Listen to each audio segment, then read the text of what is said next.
what I wanted to ask you about is certain rituals. Surely there are certain rituals that stand out in your mind to do with the whole religion of Santeria. You could call it a religion, yes.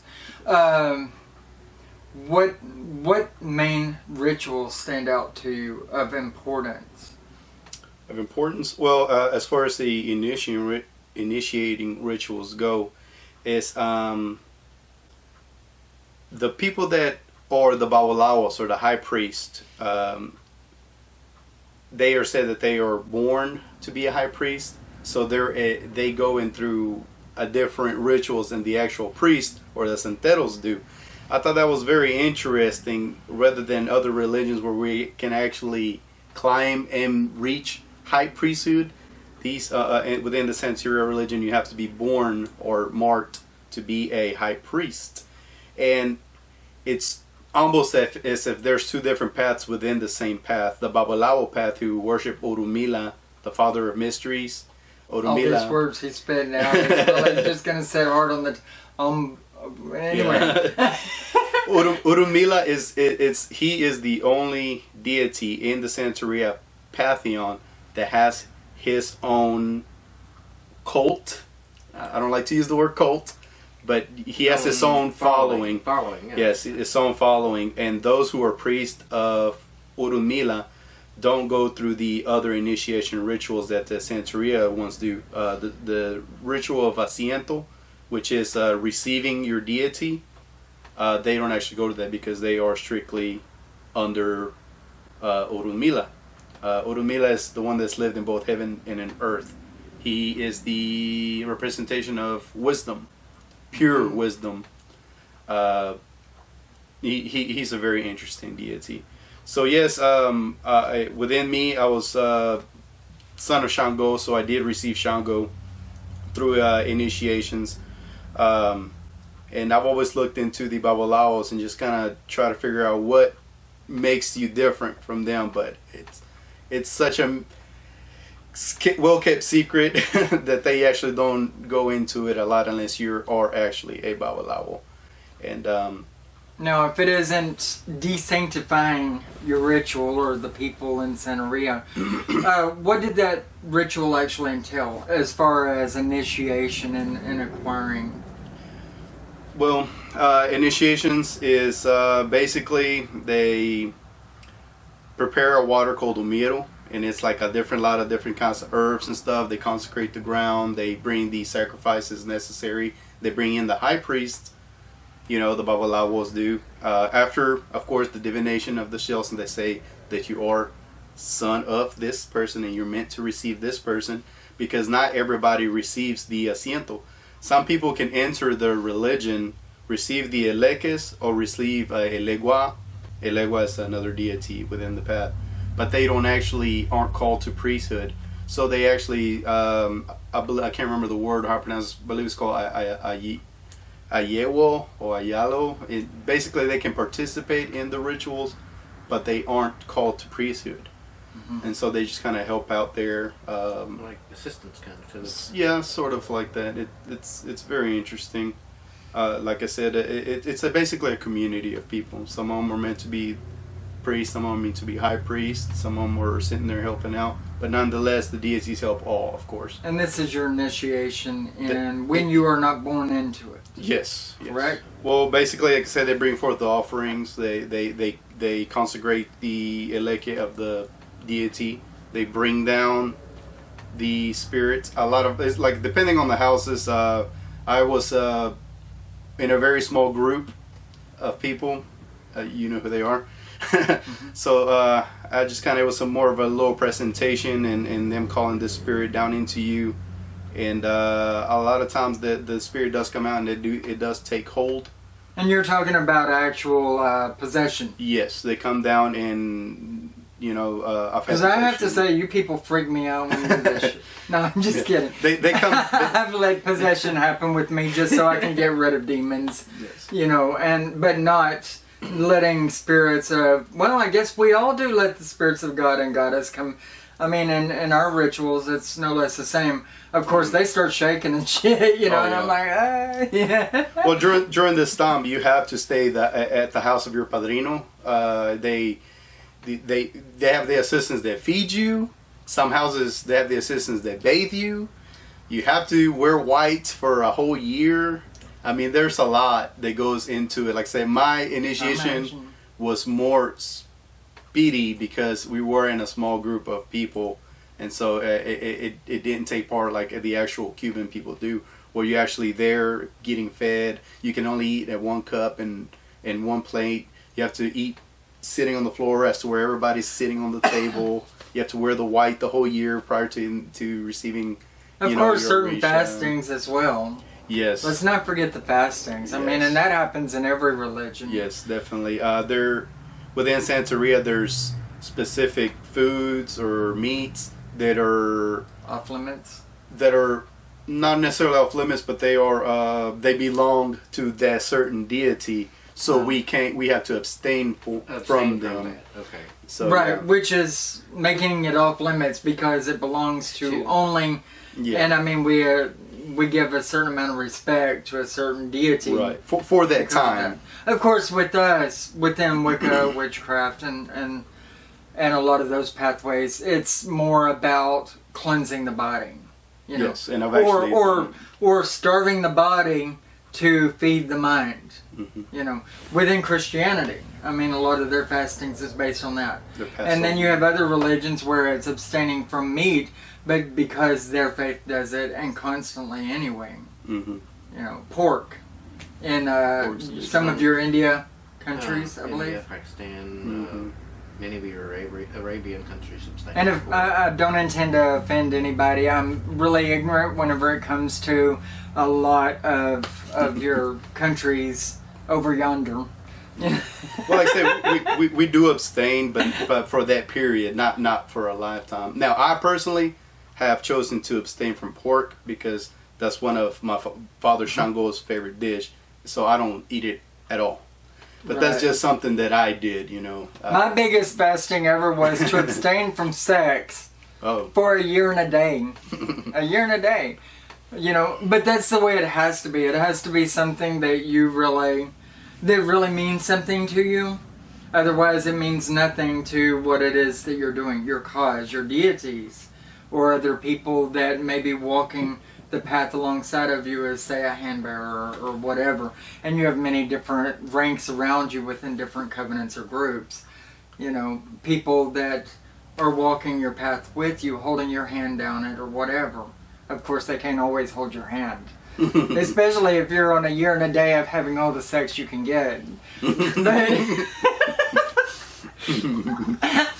But I mean, God knows we all love the sex. As a matter of fact, I mean, go forth and multiply, as said in other religions. And then, of course, you know, those who bear fruit beareth the child, you know. Sex magic. Sex magic, oh goodness. We'll say that for another topic, another session. But that is an interesting topic. Yeah. I mean, in all reality, you know, it's always been one of the most interesting topics for me, but it's not one that I've ventured in to talk with about a lot of other people. Because though we are open people to a large degree, I mean, almost all of our paths and youth, I mean, that's within us, it's a pretty fun subject. I mean, we have to admit, right?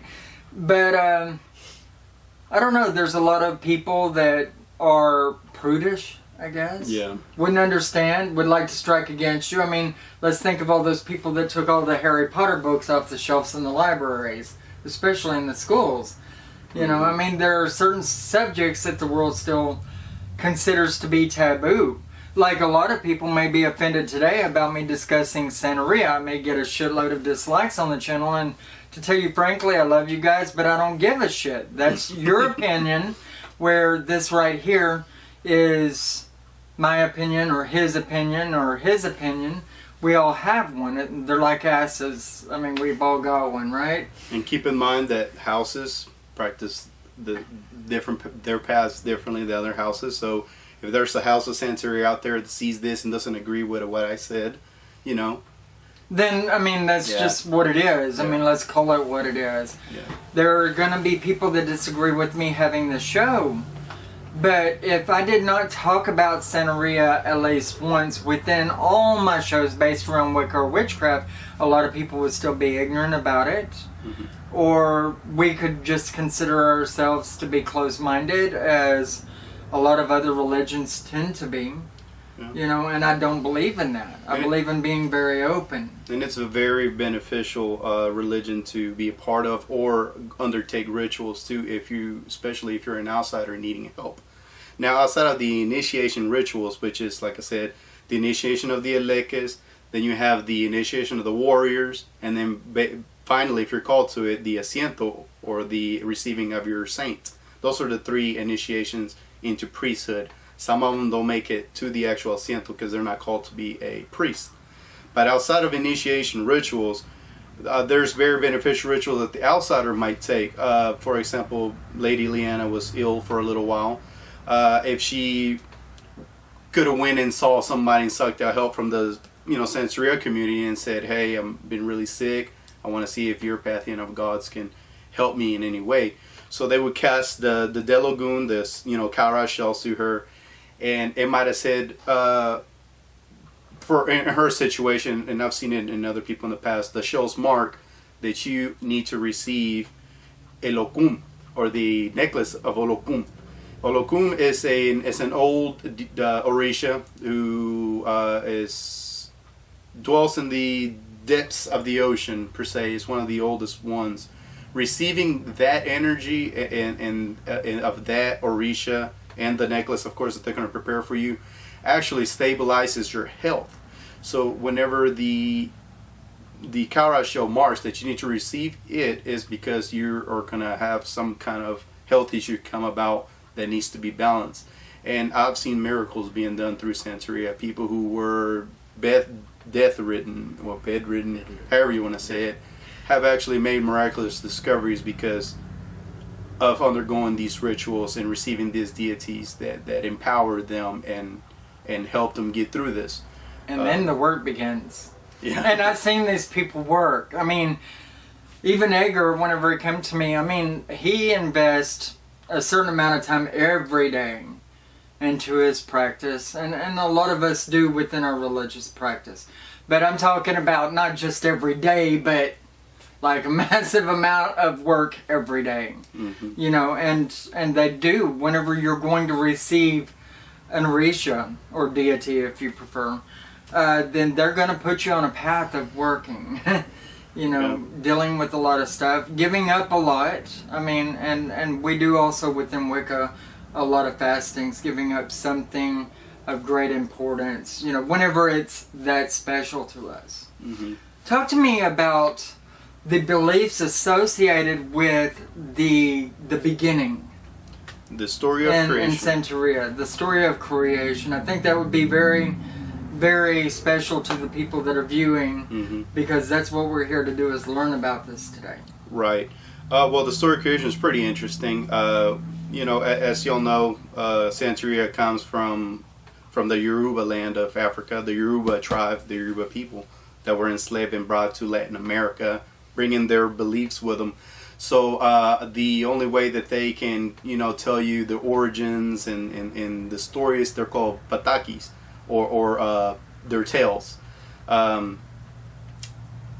The higher being, Olorum, some people say it's Olumdumare. There's some kind of controversy there. But the 3 main, the higher hand, if you will, it's Olofi, Olorum, Olumdumare, or Olumdumare Olorum, however you want to believe in it. And it's the creative act, the creative will, and the creator. If that makes any sense. Yeah. Yeah. So from one began all. Okorano Kana, from one began all. As far as I'm speaking the dialect. But yes, basically those who might already be somewhat familiar with Santeria might relate better to what I'm saying.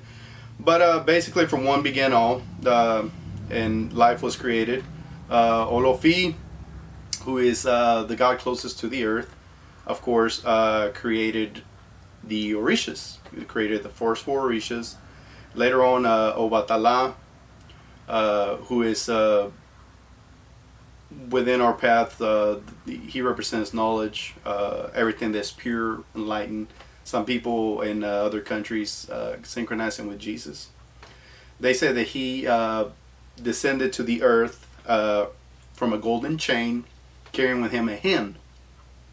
Now, As did Molly Ray Cyrus. You'll get that one on the video Wrecking Ball. Right. Only the chain wasn't golden, it was just metal. Yeah. He descended from the heavens in a golden chain, carrying with him a hen. He then spread dirt on the earth, which was all water and ruled by Olokuma at the time. And then the story goes, he led down the hen, who then scattered the dirt to the 4 corners, building forth land and being able to exist. Of course, then at the time, Owatala, he is the creator of the material world. Olofi is the creator of the Heavens and The skies. Santeria religion is actually very interesting. It's very deep. You know, there's a lot of very strong belief systems in it. And a lot of people don't realize that. A lot of people think you throw up an altar, start butchering a chicken and throwing around the blood on it, or that it's all dark and you're hanging chicken foot on somebody's door, in a circle to mark their death or whatever. I mean, and I don't know if I actually said that right, I don't think so, but no, they actually do cross the chicken feet to create problems. That's the voodoo people. That would be the voodoo people. Okay, so that's the other guys. Yeah, well, within the religion, they are the bad people that practice the black magic, But that's in every religion. I mean, there's dark magic and our dark side to every religion. Well, magic is neither light or dark, It's how but you use it. it is who's using it and why they're using it, what it's about that they're casting. The spell work that they're doing is either light or dark. Yeah. And of course, within the Santeria religion, they don't believe in karma, so they don't believe that if they do something bad, it's going to come back into them. So there's no justice. Yeah. Well, Keep in mind, then, again, if they do something to somebody and then the Orisha of that person is offended or hurt by it, then they're going to come back and punish them for doing this deed to them. in so many different ways. So, I mean, yeah. And I've had some kind of personal experience, not by behalf, but people in the past who were casting on me. And my father, Orisha, finally got tired of it. And he is very just and applied justice. And he punishes by fire. So, we've had... There's a lot of punishment yes. within Santeria, self-inflicted or by a god or goddess. But a lot of people, I guess, are as afraid of that. I mean... But whenever I'm reading cards... I mean, not just punishment. I mean, surely there are just as many rewards as punishments. But I mean, right, I'm sure. Oh, of course. But, I mean, I have a lot of people that come to me for tarot card readings, and they're frightened because such and such is doing Santeria on them.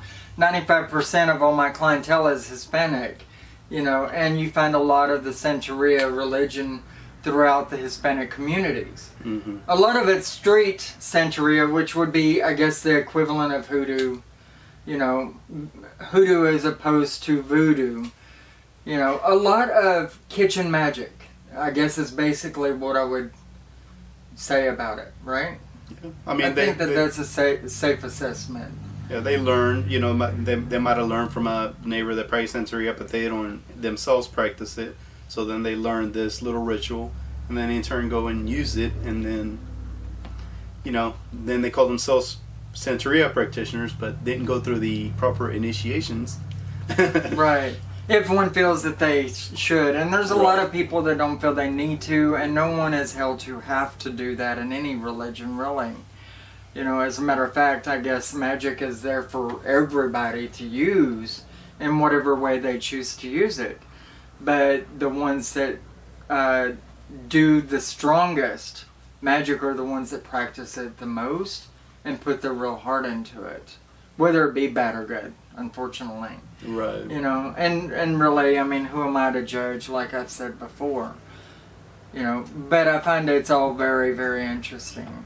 You know, I say that there are darker sides to Santeria and voodoo, but whenever I say that, you know, it's kind of general. I mean, I'm not thinking, you know, I'm living in the witchcraft Wicca lifestyle and in the light way, or the lightest ways. Mm-hmm. So I don't take a lot of note to the darker sides being out there of it.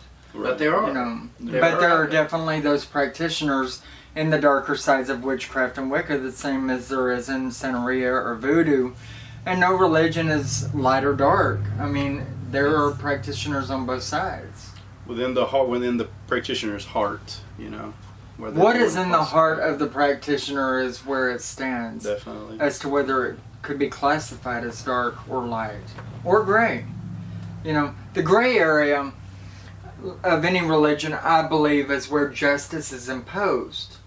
And that the intent is not dark or light.